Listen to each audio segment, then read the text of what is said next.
In this video, I'm going to show you step by step on how to attach a wood sill plate to the top of a limestone wall. Back in the old days when they were building these houses, limestone foundations, they put the sill plates on. They wouldn't even attach them. They'd just lay them on there, start building the house. They'd sometimes use old railroad ties or any old wood they found out in the back shed.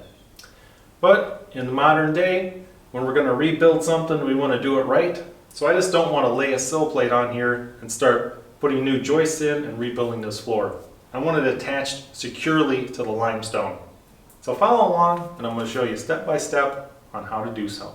So the first thing we want to do is vacuum the top of this limestone wall.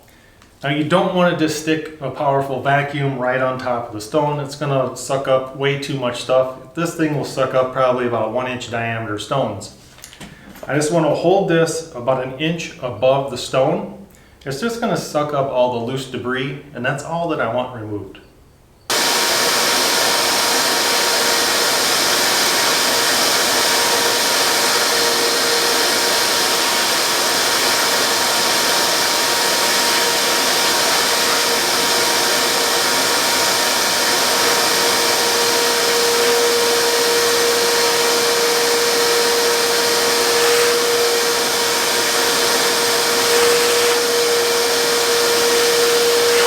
Now what we want to do is get some type of board that's nice and straight.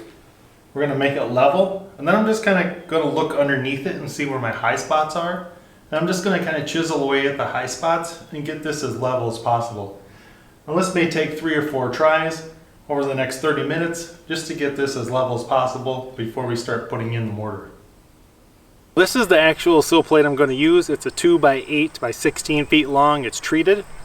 And I'm going to use a 3/4 inch bit, and I'm just going to drill holes halfway through the board every 12 inches. So once we push this down into the mortar is going to come up inside those 3/4 inch holes, kind of act like dowel pins. So we're going to go ahead and drill those holes in next.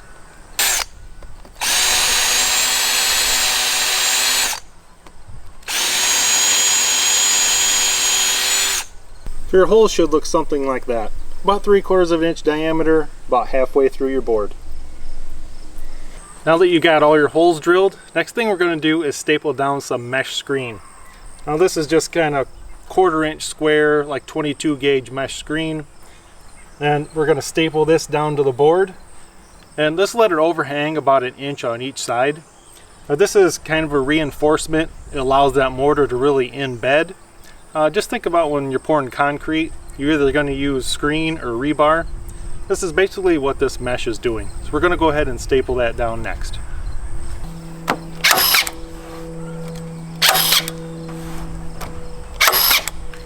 Now I'm going to put in some 1.5 inch screws, but I'm not going to screw them all the way down to the wood. I'm going to leave them sticking up about 1/4 inch. Once we flip this over, put it on top of the mortar, that 1/4 inch of the screw sticking out and this big rounded head is going to act as an anchor.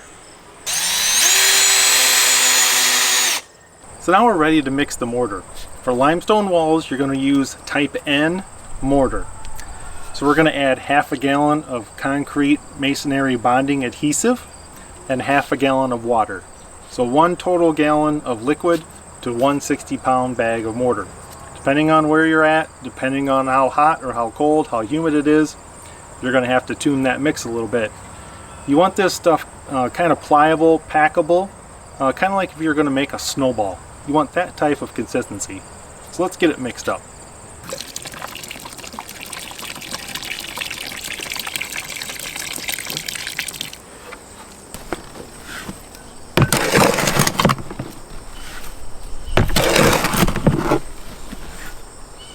Make sure that you mix this up till you see no more light white masonry compound. You want it all to kind of be this dark gray color, and you want it to be able to stand up like that. You don't want it to flatten out.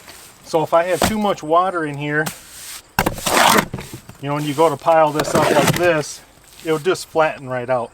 Now this is the type of consistency you want. You want it kind of moldable, and kind of so if you grab a hold of it, you could make like a little meatball out of it. And now what I want to do is just shovel this out along the limestone wall. I don't want to drop it from high up because I don't want it to flatten out. So I'll continue to go along this edge until this is all filled up. I think you have enough of mortar on your wall. Go ahead and just kind of smooth it out. You can use a putty knife, or you can use a 2x4, or you can use a trowel, whatever you have. You just kind of want to smooth this out to about the width or a little more of whatever board you're putting on here. So if you're putting on a 2x10, you know, put it out about 10 inches wide. So I'm just going to kind of spread it out with this putty knife. Somewhat flattened out, you can take a 2x4 and you just kind of screen across the top of it, kind of going back and forth. It's going to kind of self-level, and then we're going to be able to put that sill plate on.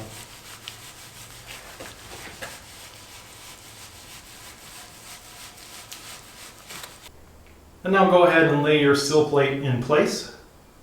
Go ahead and throw a level on here both ways and see how you're sitting.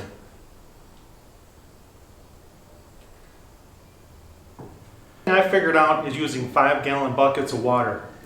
So let's say this is high right here. I'm going to use a full 5-gallon bucket of water here, and I'm going to use a ½ gallon over there. So you'll actually balance itself out. I'm pretty level right now. I'm just a hair high over here. So I got a full pail here, and I'm going to put about a half a pail down there.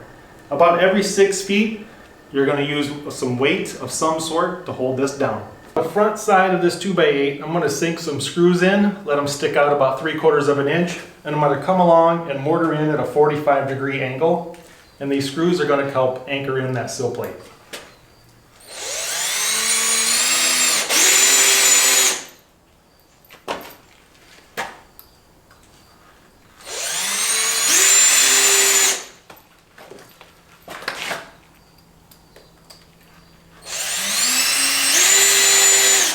So if you take a look at the front side, remember I put those screws in all along the front edge of that.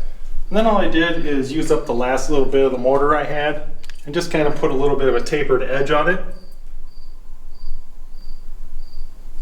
Now congratulate yourself on a job well done. You did it yourself, you didn't have to call an expert, spend a bunch of money. This thing is not going anywhere. We have screws sticking out of the bottom, we have the mesh, we have screws sticking out of the side. We have the 3/4 inch diameter holes bored through, so the mortar has gone up into there. Once this dries and hardens, this thing's going to be solid as a rock. Hope you guys enjoyed this video, and thanks for watching.